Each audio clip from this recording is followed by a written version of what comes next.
Good morning and welcome to the First District Court of Appeals. We have 4 cases that will be argued this morning. When I state the name of your case, if the attorneys could please stand and tell me which party you're representing and your readiness to proceed. The first case that we're going to hear is State v. Barton. Good morning, Your Honor. Sarah Nelson on behalf of Ms. Barton, ready to proceed.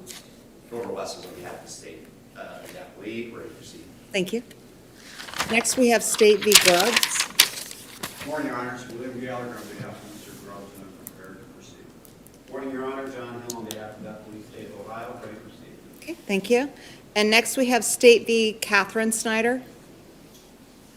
Morning, Your Honor. Timothy Dunn, ready to proceed. Judy Lack on the state, ready to proceed. Okay, thank you. And then our last case is State v. John Snyder. Elizabeth Conklin on behalf of John Snyder, prepared, please. Okay, and as you can see, Judge Zayas is not here today.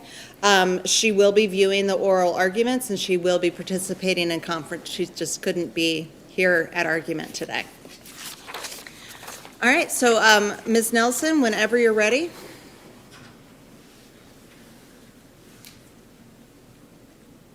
Actually, could you give me just a second? Of course. Thank you. Sorry, I haven't used this for a little while. Okay.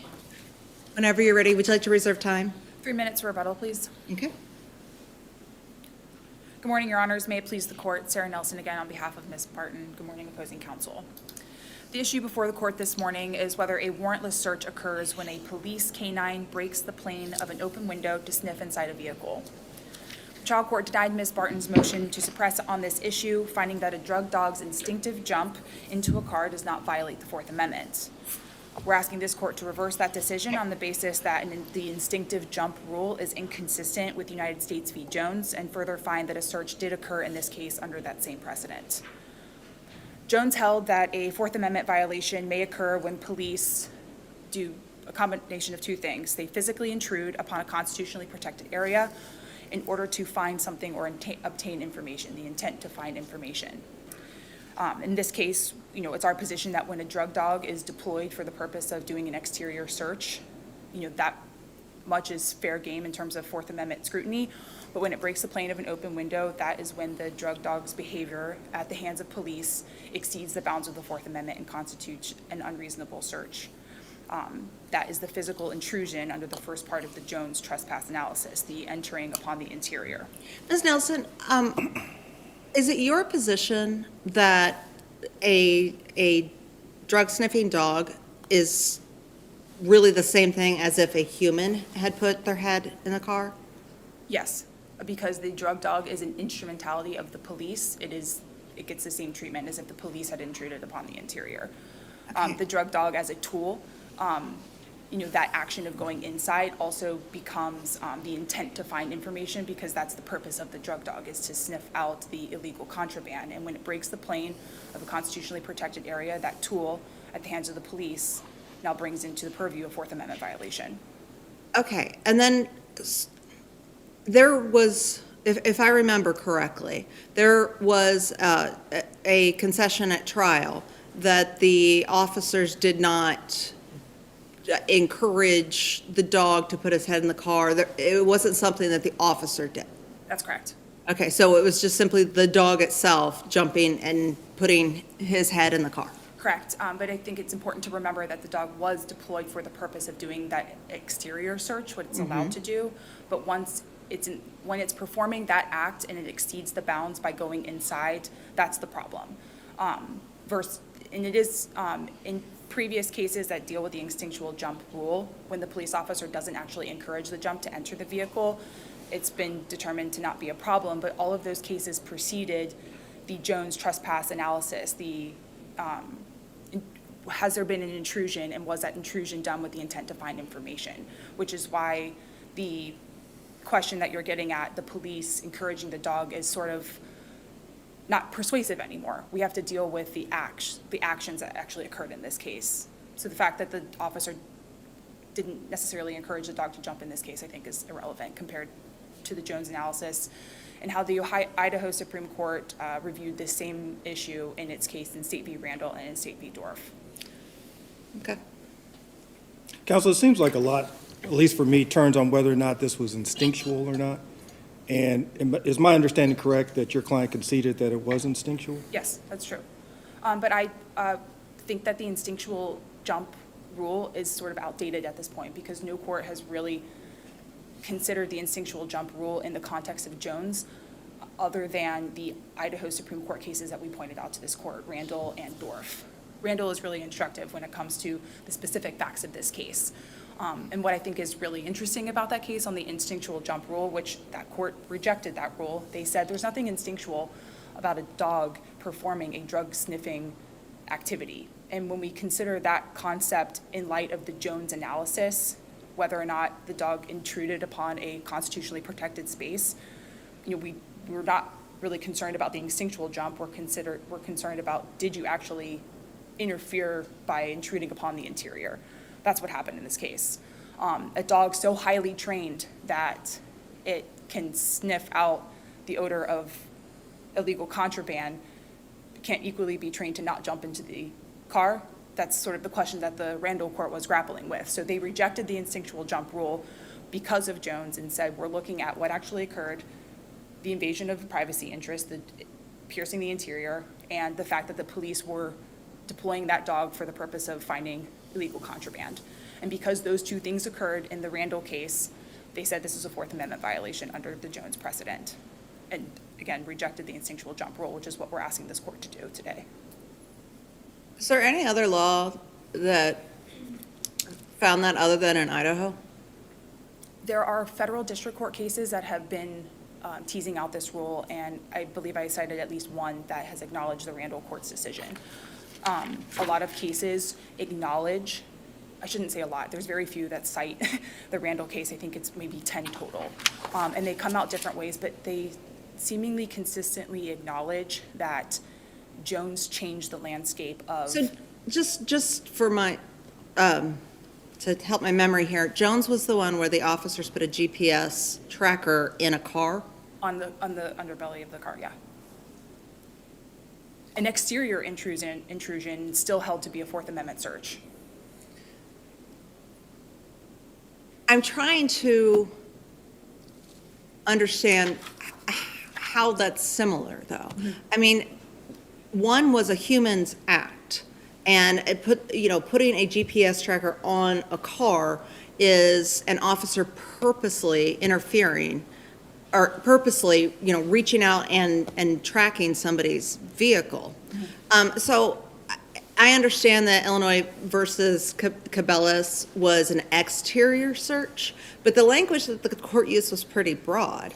I mean, it said that, a sniff during a concededly lawful traffic stop that reveals no information other than the location of a substance that no individual has any right to possess does not violate the Fourth Amendment. And then it emphasized that a person's interest in possessing contraband is not a legitimate privacy interest. So, and I understand that there are differences, but I don't necessarily understand how Jones would have changed the landscape with Cabela's.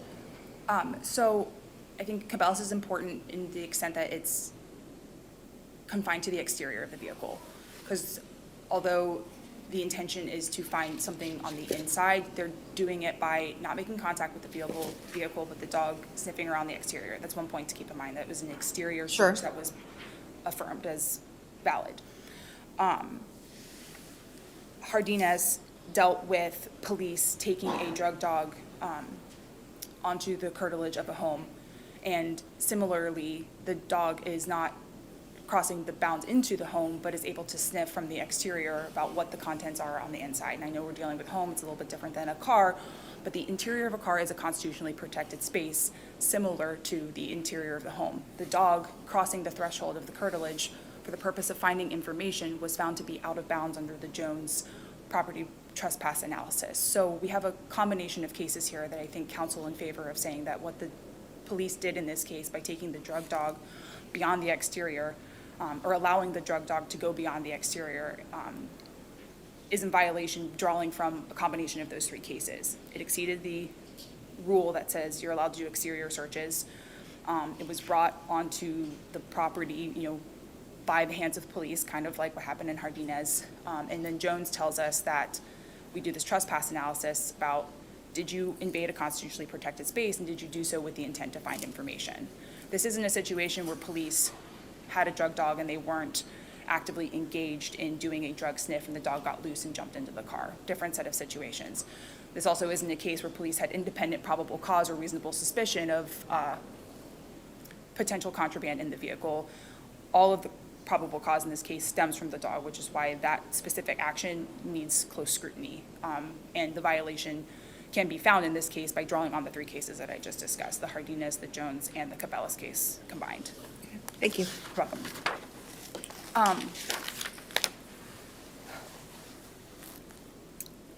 I'll just quickly summarize that I think that this court should reject the instinctual jump rule. The Randall case out of the Supreme Court of Idaho is instructive in terms of its application of Jones to a factually similar scenario.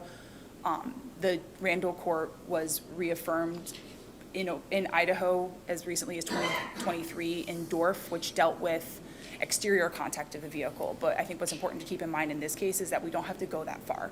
We're only dealing with breaking the plane. So for purposes of today and confined to the facts of this case, all we're asking this court to hold is that breaking the plane, not any contact whatsoever under any circumstances, but under specific circumstances of this case when police don't have independent suspicion or probable cause, and when their sole basis for probable cause derives from a police dog that broke the plane of a vehicle, then that constitutes an invalid or an unconstitutional Fourth Amendment search. Thank you. If there are no further questions, I'll reserve the remainder of my time for rebuttal. Okay, thanks. Thanks.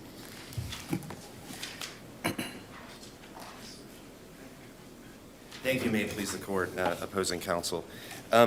As I see it, there are two prongs to this proposed Jones test that I'd like to address. One of them being this idea of a common law trespass, speaking directly to the constitutionally protected space, which I think is something that this court has to deal with. The other one is the purpose or the intention in order to obtain information. Both of those have to be satisfied, and defendant has to demonstrate that both of them are satisfied for this to be, I guess you would call it a search under common law trespass principles in order to meet the Jones test.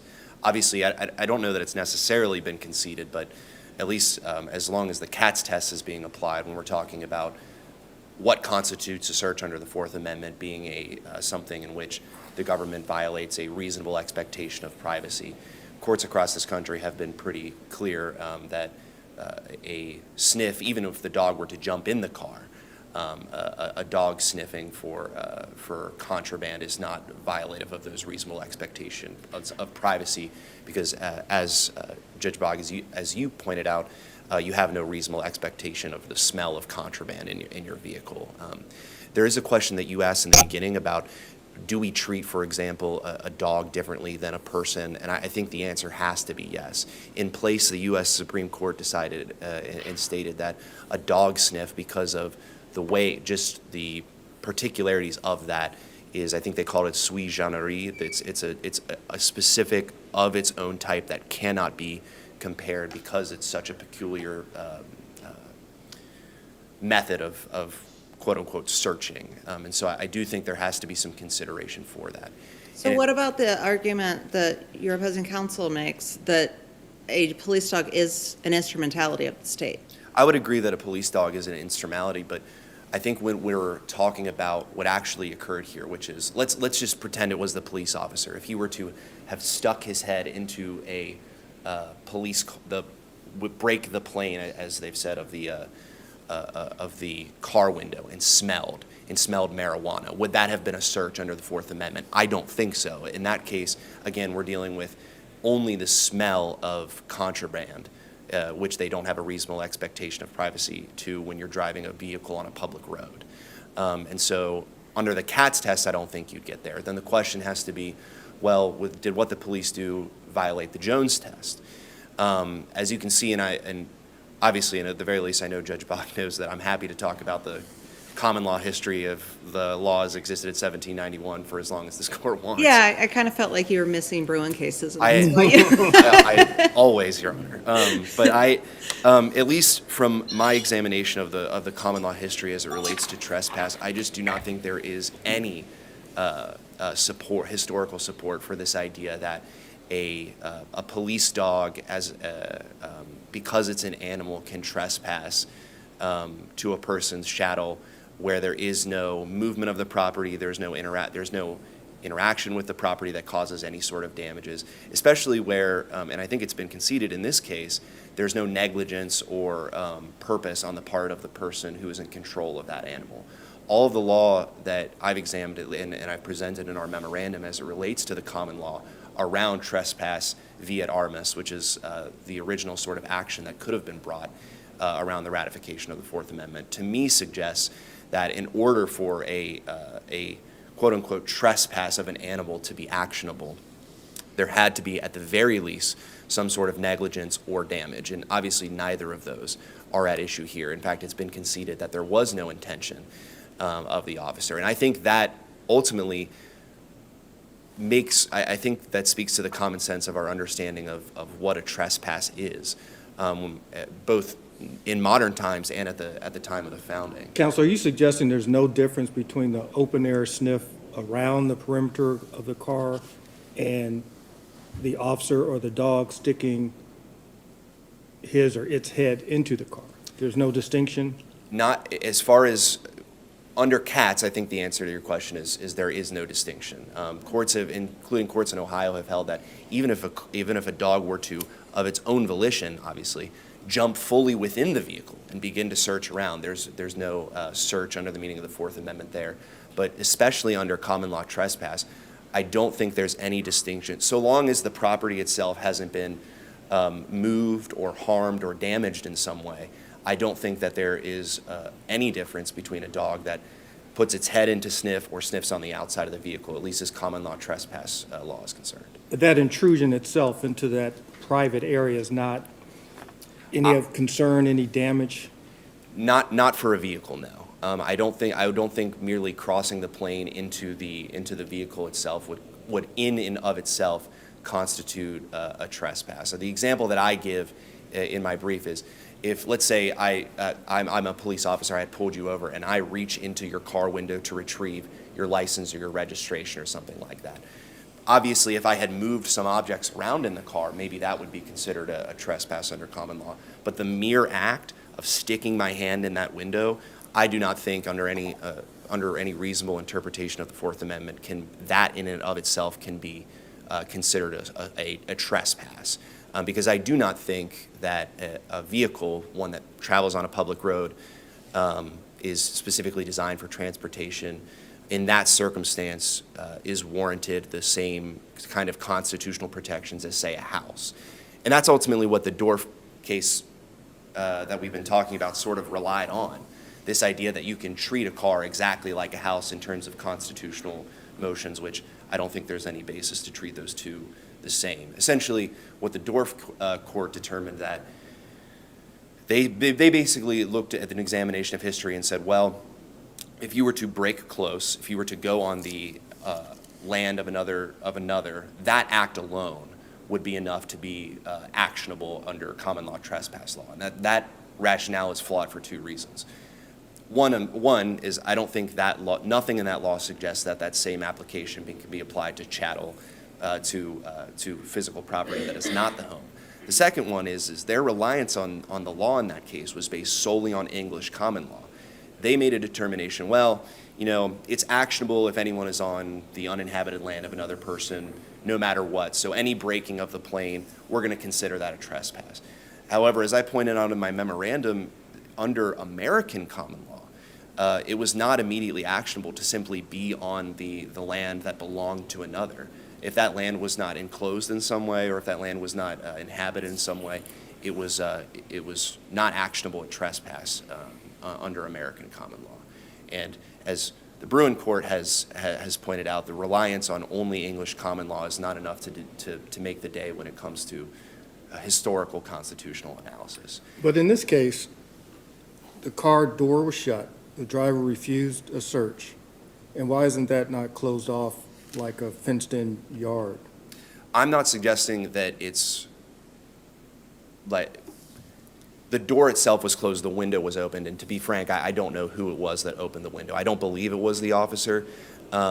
It's not a factual pattern that I would get into, but I guess if this court were to be treating chattel exactly like home, the home itself, I think there could be an argument that you could treat a closed door in that sense, like enclosed land of some. And going past that door would be an invasion of that. If it were a house curtilage. And I would under U.S. Court Supreme precedent, I would concede that if it were a home, a constitutionally protected place of great importance, that yes, going onto the curtilage with a dog would be considered a search, presuming that you had done that with the intention of trying to find some sort of contraband, which is that second step of Jones. So if we were to treat a house and a car the same, it seems to me like that would make exterior sniffs of a car unconstitutional as well. Well, I would suggest, for the way that I read the common law is treat houses and cars the same all you want, because mere presence on an uninhabited land under American common law is not enough in order to reach a common law trespass action. But it wouldn't be a mere presence if an officer brought a police dog for the purpose of sniffing out contraband, correct? Maybe I'm wondering if you can phrase it differently. So you're suggesting, maybe you're not suggesting, your question to me is whether or not the going onto the land with the purposes of searching for contraband, whether or not that is mere presence. Right. Right, correct. I think that, but that is why I think I think that is what is different about this case in the sense. That's why I'm suggesting this court should not treat homes like cars as far as that constitutionally protected place analysis is concerned. Okay, so what I was getting at with my first question was if we were to hold that you should treat them the same, then that would make an exterior sniff unconstitutional. If you were to treat the outside of the vehicle exactly like the curtilage of a home, then I would think that would be the rational, that would be the logical continuation of I believe it was I can't remember if it's the Cabela's case. Cabela's, yeah. Essentially, yes. I mean, that was what the Cabela's case hold, that the curtilage of a home is a constitutionally Oh, protected. no, sorry. That was Hardina? Hardina. No, or Jones? A lot of dog I don't cases. remember. Yeah, That was what they held in that case, which is that if by bringing on, that was an extension of Jones, bringing that dog onto a constitutionally protected place for the purposes of gathering information. However, as everything I'm suggesting is a chattel, a car, is unlike a home for those purposes. And then to address the second part, which is something that you brought up, Judge Moore, about the intention of the officer, the second prong has to be the action conducted for the purposes of gathering information. And here, again, with the understanding that the dog is sui generis, is a particular type of instrumentality, it's been conceded in this case that the dog was essentially acting of its accord. I do not know how you go from that concession to this understanding that the police officer then can, essentially, you can impart upon the police officer any action of that dog to imply an intention of the officer to search for information. I think the example that I bring up in my memorandum is, imagine a police dog who is overly zealous and a police officer is pulling away from the dog that jumps up onto the car. Well, in that case, we'd have direct evidence that the intention of the officer was not to search for information. And yet, under the opposing counsel's interpretation of the Fourth Amendment, you would have to treat that action, you'd have to treat that dog's action as the police officer's search of the vehicle, when the purpose is obviously to the contrary.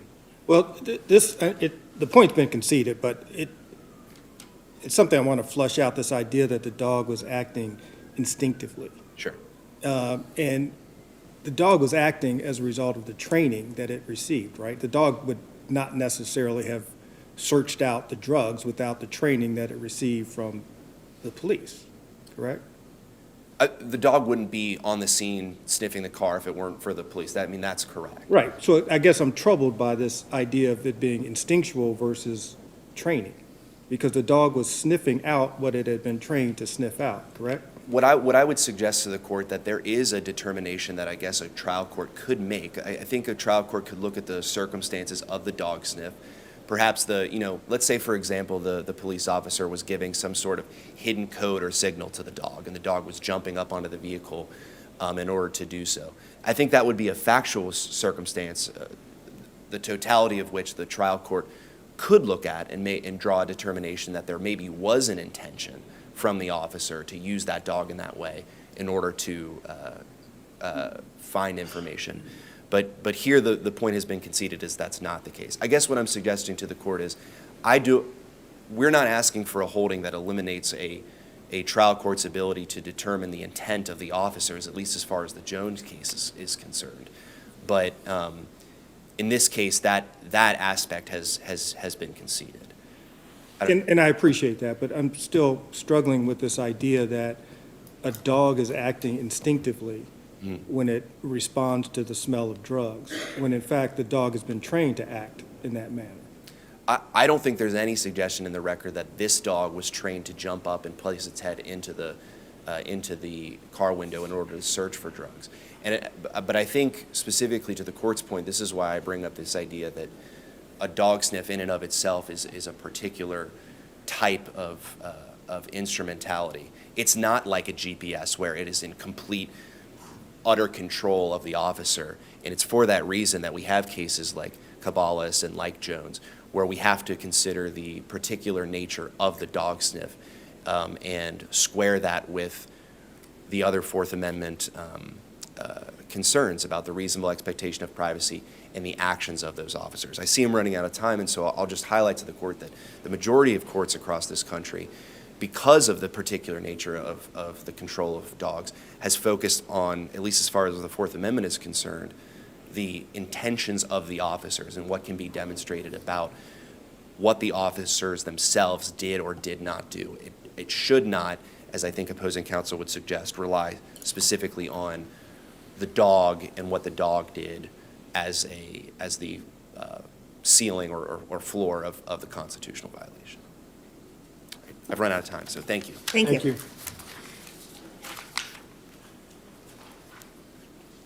Ms. Nelson, you have about 5 minutes. Okay, thank you. I'm going to try and make 3 succinct points. Regarding the state's reliance on the common law trespass analysis, I think we're beyond that, and this court doesn't even need to go down that rabbit hole because the Jones case clearly says that police can commit a trespass against a vehicle. The GPS device attached to the vehicle was considered an interference with the property tantamount to a trespass without the need for going through the common law trespass history like they did subsequently in Bruin and Second Amendment analysis. That kind of concept is not necessary for the Jones analysis. The straightforward question is whether or not the police interfered with a constitutionally protected space, and we know from prior precedent, pre-Jones, that the interior of the vehicle is a constitutionally protected area. So regardless of common law trespass analysis, we have a constitutionally protected space that the police did intrude upon in this case by way of the drug-sniffing dog. The cases that predate Jones, to the extent that they find that the dog's behavior can be separated from the police, I think that all of that, and the fact that it's an instinctual jump, et cetera, all of that is no longer of meaningful precedential value in light of Jones. And we really need to consider, what the Randall court is saying with respect to a drug dog being used for a specific purpose as a tool, a police tool, and this concept of interfering with a constitutionally protected space. Well, Jones didn't involve a dog, though, right? Correct. That was Cardenas and Cabales were the two. Cabales predated Jones, I believe. That was the exterior of the car search. Cardenas was the curtilage of the home. Okay, so but in Cardenas, didn't the court indicate that the problem wasn't the dog, the problem was the officer's behavior that involved the use of a dog? The officer bringing the dog into a constitutionally protected space. But in this case, the officer didn't bring the dog into a constitutionally protected space. According to Cabales, the dog had the right to sniff around the car. Correct. And it was conceded that the officer is not the one who made the dog jump. That's correct. So I see a difference here. Correct. And there has been a difference in the law. This instinctual jump concept exists, but it also predates Jones. So we have to ask, when an officer brings a police instrumentality to engage in a constitutionally permissible activity and then exceeds the bounds of that activity, ergo the dog entering the vehicle, have we crossed the line of the Fourth Amendment? What's permissible under the Fourth Amendment? The language in Randall, I think, is really persuasive to this point, because I'm just going to quote the language of the court. If a dog can be trained to seek out substances they have no natural inclination to seek, and then respond to their presence with specific and predictable behaviors, surely they can be trained to not jump through car windows in the process. That's the heart of what we're arguing here. Police can certainly continue to do exterior searches with their drug-sniffing dogs, but as soon as that dog exceeds the bounds by going through an open window, we have a Fourth Amendment violation. If the dog, specifically in this case, because there are no other factors supporting probable cause, and the dog immediately alerted after jumping in through the window. This isn't a case where the dog jumped through the window, continued its search, and didn't find anything or didn't alert on anything. In that case, we wouldn't have a Fourth Amendment violation because there would be no fruits of the violation. This court has schooled me on that before when I've argued about Terry pat-downs and they're being fruitless and no harm, no foul. So in this case, it's important, I think, to remember that the dog immediately alerted after engaging in that intrusion upon a constitutionally protected area. I think, finally, my last point, that treating the dog differently than the police officer is a concept that would be a bit inconsistent with Hardinez, because it was the officer's action of bringing the dog onto the property. There was conversation in that case, I think by way of footnote, where the officer went onto the property to perhaps to just knock on the door to see if the occupant was home. But bringing the dog into that space was problematic because the dog is trained to do a certain behavior. So we have limits to where the dog is allowed to go, and we have rules now that say if the dog exceeds those limits, in like the Hardinez case, going beyond the curtilage, then we have a Fourth Amendment problem. Applying Jones, that concept, because the Hardinez case relied on Jones, so we applied Jones to a vehicle. Once the dog exceeds a constitutionally protected space, the interior, then we have a Fourth Amendment violation. And because the dog was deployed to do the drug sniffing trained behavior that was done with the intent to find information, the police officer's probable cause would not exist in this case without the actions of the dog, which is why we would ask this court to reverse the trial court's decision below and hold the instinctual jump rule is no longer valid under Jones, and that piercing the open window and invading the interior is a Fourth Amendment violation. Thank you. Thank you. Thank you. Your argument has now been submitted, and we will issue a timely decision. Thank you.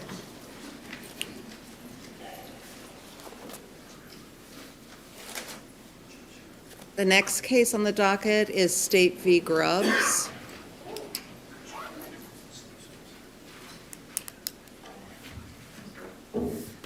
Mr. Gallagher, would you like to reserve time?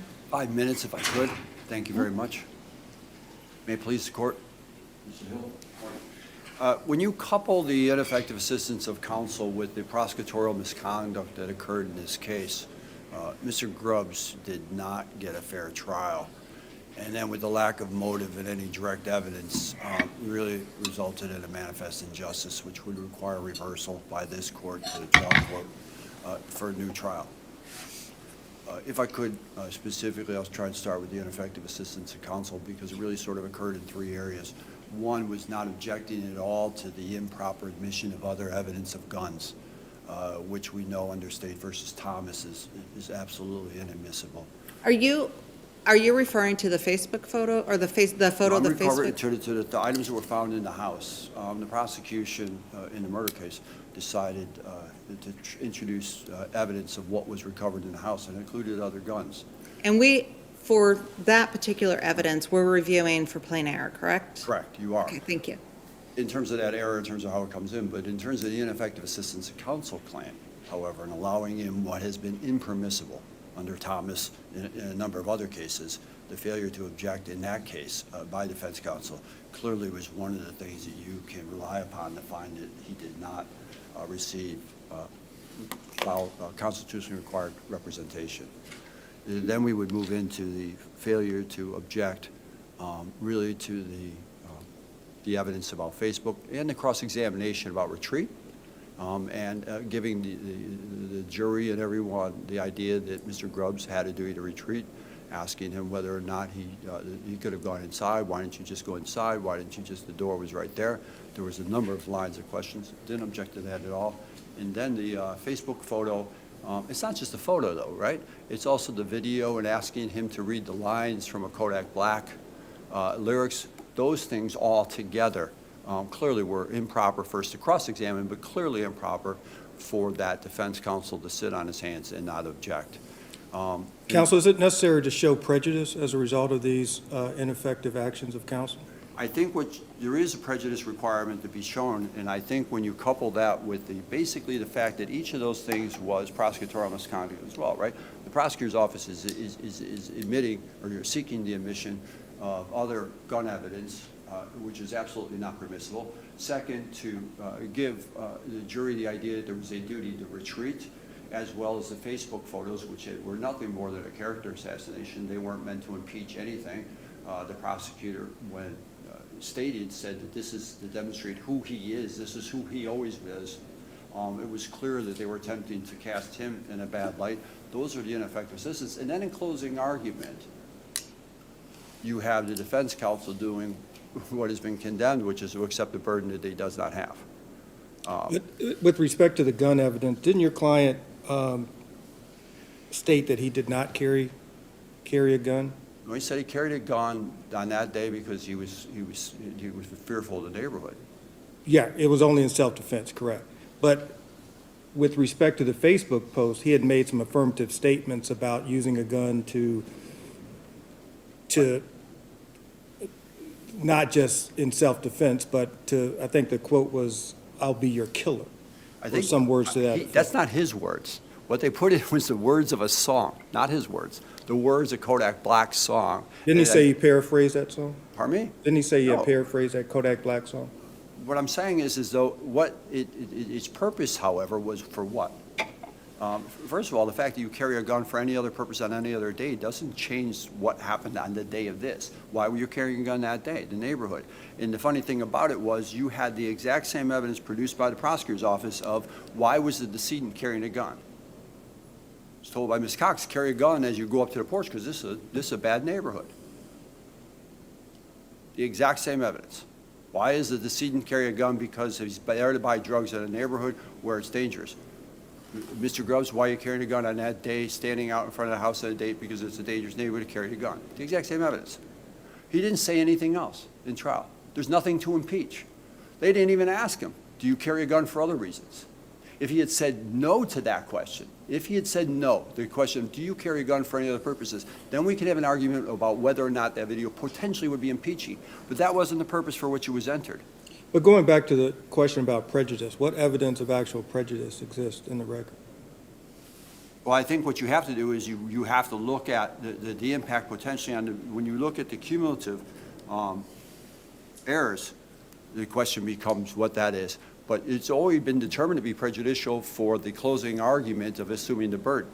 You have case law to support the fact that it is absolutely that assumption of the burden of proof is so egregious and prejudicial, it contributes to a violation of the defendant's right to a fair trial.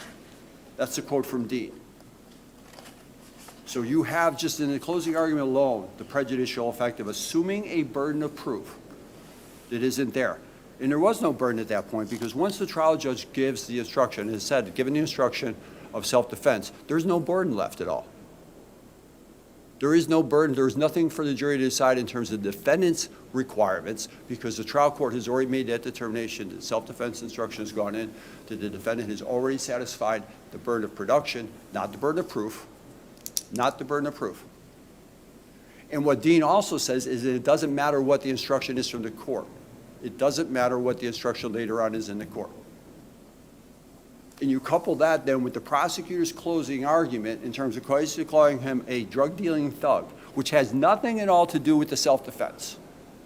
Nothing at all to do with the self-defense. Well, I mean, the fact that if the state, let me back up for a second. If the defendant did sell drugs from his home, Wouldn't that be relevant for showing that it wouldn't be a surprise that somebody was coming over? Pardon me? The fact that he sold drugs would be a surprise that someone was coming. I mean, the fact that he sold drugs, wouldn't that make it, wouldn't that impeach his testimony that he said that he was surprised that somebody was pulling up? He was surprised by the presence of the victim, right? Right. I mean, so isn't there some relevance there? To the dealing of drugs? Yes. I think that, but do you need the scale? Do you need all the marijuana found in the house? Do you need the AR-15? Because remember, the other guns in the house are referenced in closing arguments as to why you should convict him. Because there are other guns in the house. Right? That was the reason. It wasn't put in for impeachment purposes. It wasn't even put in for the purpose. And what all he said was, dangerous neighborhood, and the manner in which the car pulled up and somebody came running, jumping out is what caught him. Okay. Right? And that's the only evidence that there is of that. The evidence is that it was someone that he perceived to be wearing a mask rushing up, not casually walking up, rushing up. And you have the young lady that was with the decedent telling you that this was a dangerous neighborhood, which is why he was carrying a gun, why the decedent was carrying a gun. And you can, I think, you looked at a Jones case, when we talk about a self-defense case, you really can't go to sort of harmless error by just looking at strength of evidence, but you have to look at the impact on its verdict. And what you had in this case was basically a improper character assassination of the defendant while on the stand. First of all, by talking about the fact that he may have had a duty to retreat, but then going into, are you allowed to carry a gun? How much training did you have? These are questions that he didn't talk about. He didn't talk about whether or not he was handling guns in a reasonable manner. He didn't say he was he didn't have any testimony on direct at all about either his training on guns or how he handled guns. And the state says the defendant put in his attitude toward guns. He never did. No one ever asked him a question on direct examination. What are your attitude about guns? What are your attitude about holding guns? Not at all. Did he claim that his only reason for carrying a gun was for protection? On that day, yes, sir. On just that day, but every other day he Right. wielded guns for other reasons? He didn't say anything about any other day. The state's the one that put that in by asking the questions in advance, which is, do you like taking pictures of guns? He never mentioned anything about taking pictures of guns. What does that have to do with whether or not he reasonably believed that someone who was running up on him with a gun in his hand was about to kill him? It doesn't. So what you're explaining is that the only thing he said was on that day he carried that gun for self-protection. Correct. There was no mention of He didn't his go into past behaviors propensity. at all. The past behavior was gone into completely by the state on cross-examination. They're the ones who put his issue into play by asking those questions, as well as suggesting that currently he couldn't have a gun that day, on the day he testified, because he was under indictment for murder. They also went in there, like taking pictures of guns, like playing videos with guns. And at that point, without defense counsel objecting at all, what the defendant said was, I took a picture with me and Malachi. That's what he said. At that point, it's over with. If you consider that for impeachment purposes, which is not what she said she was offering it for, but under 413, then impeachment is over with. The admission of extrinsic evidence is barred by 413. The playing of that and the showing of all that to the jury and the statement from it is all inadmissible under 413, because the impeachment, if it was used for that, is over at that point. But they went further and wanted all that information in. How does a rap lyric about guns have anything at all to do with whether or not a defendant on that day was acting in self-defense? It doesn't. The only purpose for putting that evidence in was to smear his character at all, because that's what they said in closing arguments. In closing arguments, what they talked about was all about the guns. Instead, first of all, with personal belief, which is completely impermissible. Mr. Gallagher, I'm sorry, I let you go way over your time because I was Oh, I'm interested sorry. in what you were saying. Okay. So, But if I could just write with that. Yeah. But that Wrap up. closing argument point, what they did is then start to state the same belief. I don't believe he was there for self-defense. I don't believe this. There were three statements of beliefs from the prosecutor, which again, were impermissible and did nothing but trying to besmirch his character. okay, thank you. Mr. Hill, Morning, Your Honor. good morning. Morning. Judge Moore. Counsel. I have a little bit of a different take on some of this alleged 404B evidence, and I think I would just start broadly with the notion that most of it was admitted for a non-propensity purpose. I don't think at any point did the state try and smear Mr. Grubbs as a drug-dealing thug. I don't think those words were ever uttered during closing argument. And I guess I'll start with the social media still, because that's where Mr. Gallagher spent a good portion of his argument. I'm not of the belief that it's propensity evidence under 404B. I think it's properly admitted rebuttal evidence under 404A1. And I disagree with Mr. Gallagher on the notion that Mr. Grubbs didn't put his reasonableness of the use of his firearms at issue. I mean, there's a pretty extensive piece of testimony, I believe it's at 1245 to 1250 of the transcript, where his attorney gets into it with him about why he carried a gun. And the thrust of that testimony was essentially to paint him as a reasonable and reluctant and prudent user of firearms, basically to the effect that he only carried a gun around for protection. And when he put that at issue, I think it was obviously proper for the state. He opened the door for the state to come back and say, now wait a minute, you're not just carrying a gun around for protection. You like to wave around guns. You have sort of this cavalier attitude towards guns, things of that nature. What about this idea that the only statement he made was that on that night, he was carrying a gun for self-protection? But that wasn't the statement that he made. He basically said that after his buddy got shot back in whatever year it was, when he was 16 years old, he started carrying a gun around habitually. He didn't say that he was just carrying a gun on that night for protection. It was, I always carry a gun around because I'm scared of the neighborhood I lived in. And this video, which, I mean, I guess it was a little inflammatory, but it was properly admitted because it belied a notion that he put at issue, right?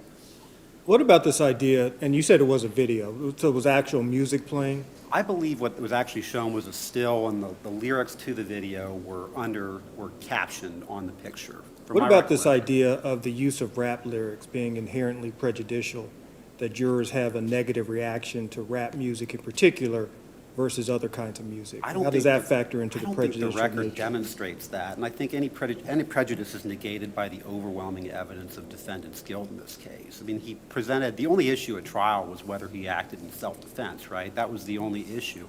And the only evidence of that was his own self-serving statement that he ran up on me, Tyler Lee ran up on me, he had a mask on, I hollered at him to slow down, and I turned around, and he was still coming and all of that. He upped a gun on me. There was no evidence of that. In fact, it was contradicted by most of the other forensic evidence in the record, as well as Mr. Grubbs' own prior statements, both to the police as well as to his family members when he was on a jail call at the Kent County Jail. Basically, what he told his family members, his original story was to the effect of, well, I was up on the porch, I was opening the screen door, I turned around, he was there, I didn't know what his intentions were, I just shot. What would you do in that situation? I think his words pretty much tell the story, what happened here. I want to go back to what Judge Moore was Sure. saying. So it wasn't just that it was rap lyrics. It actually contained a racial slur, correct? That was not emphasized. I think what the state was more concerned But it was there Sure. for the jury to see, Sure, correct? correct.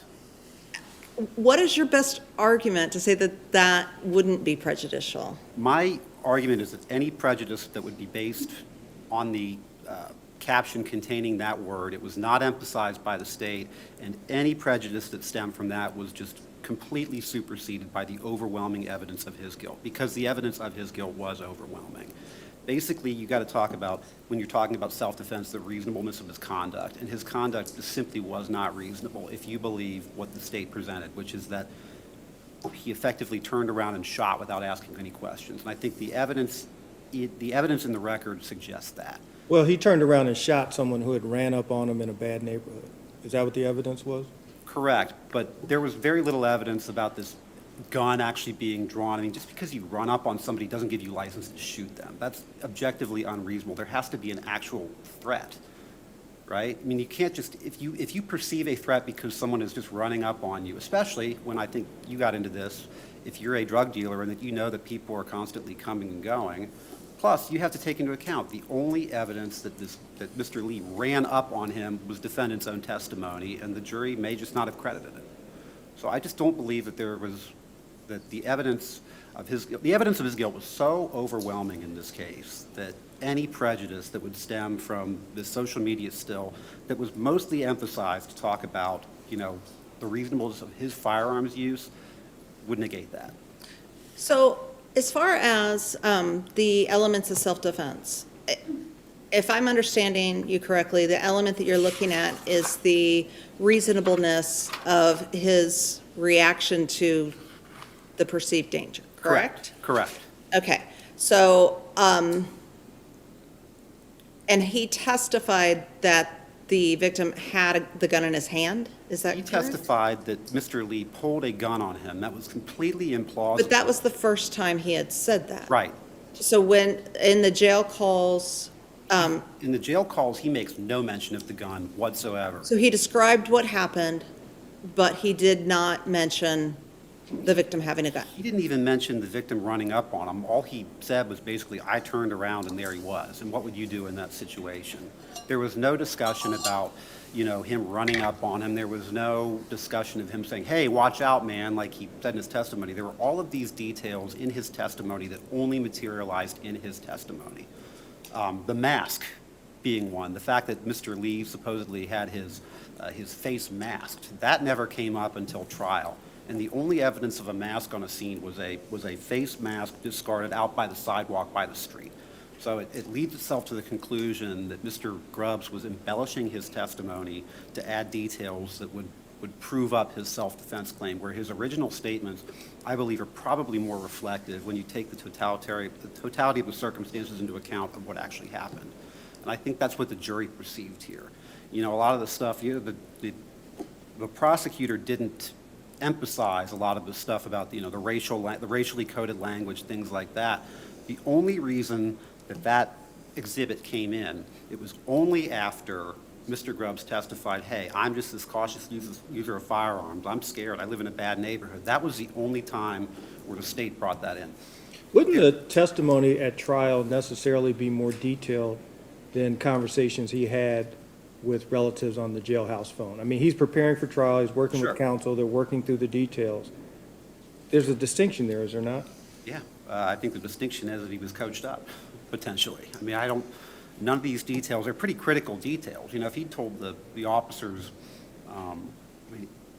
if he perceived that Tyler Lee was masked up and pulling a gun, that would probably be something pretty relevant that you would have in your mind when you're talking to the officers about this. All he told the detectives, however, was, I saw the gun. Well, the gun was on the ground. There was no dispute about that. It was on the left side of Tyler Lee's body. We know that Tyler Lee was right-handed.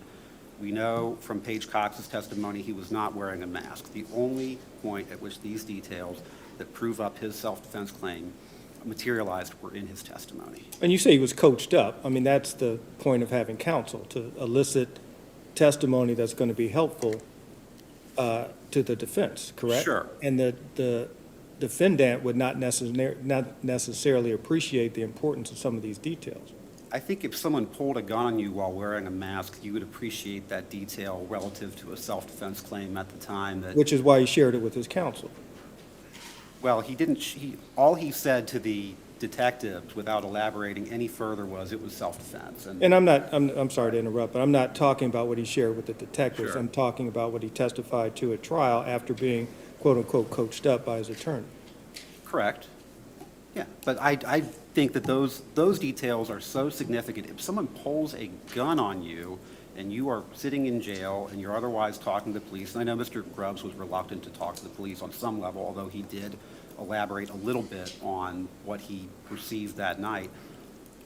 I feel like a gun getting pulled on you would be something that you would share, with the detectives, with your family members. He didn't even mention a gun to his family members. He just said, I turned around, boom, there he was, I shot him. That was what he told his brother on the second jailhouse call. So I don't know if the court has any questions about any of the other issues that Mr. I Gallagher do have raised. one more question. Sure. What was the purpose of the reference in closing to the AR-15? To the AR-15? Yeah. I think that was probably getting to sort of his, I believe that was in the context of him with a picture of him waving it around. Wasn't that the gun that he was in the video, the social media still with? I think that's what counsel was getting at. He says, I just carry a gun for protection, but look at him. Here he is on social media waving around guns. He's got a cavalier issue towards the usage of guns and the ownership of guns. I think that's what that was, the intention of that was. How about the references to the drugs that they found? Well, I think the reason that the drugs came in was to talk about this notion that he had people coming and going as a drug dealer and that he knew that Mr. Lee or any other third party could be coming over at any time. That's why we got into that at trial. And then with the guns, the other guns found in the house, I would note that most of the other guns that were mentioned in trial actually belonged to Malachi Joy, with the exception of that AR-15 and then obviously the 9mm. I believe the reason that that came in mostly, it was during the criminalist testimony. It was just to kind of get into this notion of making sense of the ballistics at the scene, identifying the murder weapon, things of that nature.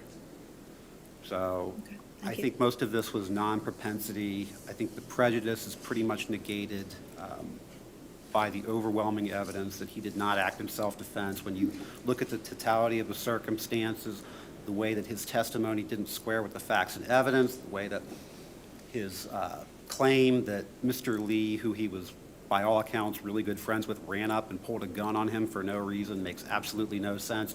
And then obviously most damningly, the fact that it doesn't square with his prior statements. So in light of all that, we'd ask you to affirm. Thank you. Thank you. Thank you. Mr. Gallagher, you have a little more than 4 minutes left. All right.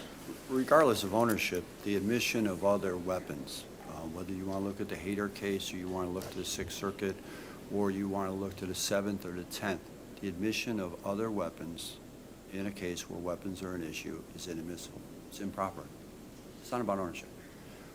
I want to talk a little bit about the propensity if I can, because I would disagree with opposing counsel, because what was stated, and it's in the record, which was when dealing with that Facebook, started as this. This is who he is, Your Honor. It shows his lifestyle. This is who he was. That was the justification for putting it in. It had nothing at all to do about any impeaching or anything else. It was, this is who he is why it comes in. Then it was, here's one of your pictures. This is on 1311 and 1312. What does it say here? Not about what's in it. What does it say here?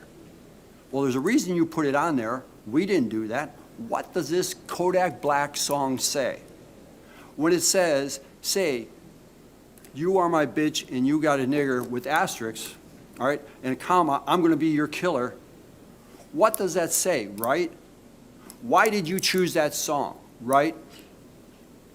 It's not about any cavalier attitude it's just about trying to go after his character. And then going on and saying, do you find these lyrics offensive? Now we're getting into whether or not we agree with Kodak Black. That's the purpose of that. She said what it was, the purpose. I'm going to show this jury who he is. And the AR-15 is not involved in the video. The closing argument was, he's dealing drugs and he has an AR-15. He's dealing drugs and he has an AR-15. That has nothing to do about the self-defense at the moment on that porch. He told the police, I acted in self-defense, I saw a gun, and then said, you know what, I'd rather talk to my attorney. The fact that he didn't talk in legalese to his family on the phone, but he told the police right up self-defense. He didn't elaborate. Overwhelming evidence, you're supposed to believe everything the state put in is gospel, but anything he says is only self-serving and you can't believe it. Ms. Cox went and hid a gun. Did she hide the mask or move the mask? We'll never know. The police found that gun because they impounded the car. When they went to move the correct? cars, when they found the gun. Okay. That's the first time it came up. She didn't say, oh, by the way, he had a gun. She was already hiding for him. Why was she hiding for him? We're supposed to believe her when she says he was not carrying a gun in his hand, but she hid it. Why did she hide the gun? She didn't see what happened, correct? That's what she says, right? That's what she says. But you're supposed to just believe all that. You're supposed to believe that nothing else occurred out there. But she did hide the gun for him and knew that it was extremely incriminating. Why? Did he decide he was just going to play a game? Was he the one acting reckless? Was he the one running up with a gun in his hand? You're supposed to believe what she says about him with no evidence of that because she says she wasn't watching it. So we know two things. She knew he was carrying a gun, and she knew she had to hide it before the police got there. Did she also change anything else around the scene? Did she move the gun at all when going to his aid? Did she move the mask? There's no overwhelming evidence. This is whether you believe, I guess, impartial, whether the defendant was acting in self-defense, but that's not overwhelming evidence of guilt. But remember the prejudice that was going on here. And the way this case was tried was a character assassination of him from Jump Street. Let's put in evidence of other guns. Let's put in evidence of other drugs. Let's put in evidence of other phones. Let's put in that evidence. And then on top of it, let's go after him with the Kodak Black lyrics and put that in and put that in and put that in, and then tell the jury things such as, I believe what you can't do, and talk about him being a drug dealer with an AR-15. Mr. Gallagher, your time has expired. I appreciate it. Thank you very, very much. Thank you. Thank you. Your case has now been submitted, and we will issue a timely decision. At this point, the court is going to take a brief recess